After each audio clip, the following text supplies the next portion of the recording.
Good morning, you're watching the recent economic news on InstaForex TV channel. I'm Olga Vitkovskaya.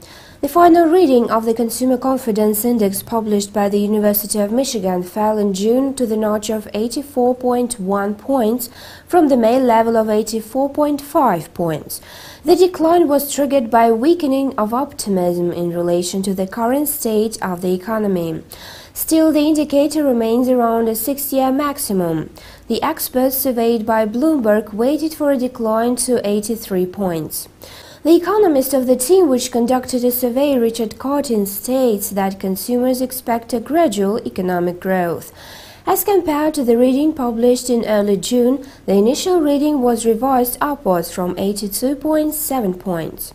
After the publication, the American stock market continued to slide, in contrast to the US dollar, which strengthened. The greenback was supported by the country's T-notes yield growth, which made them more attractive for investments.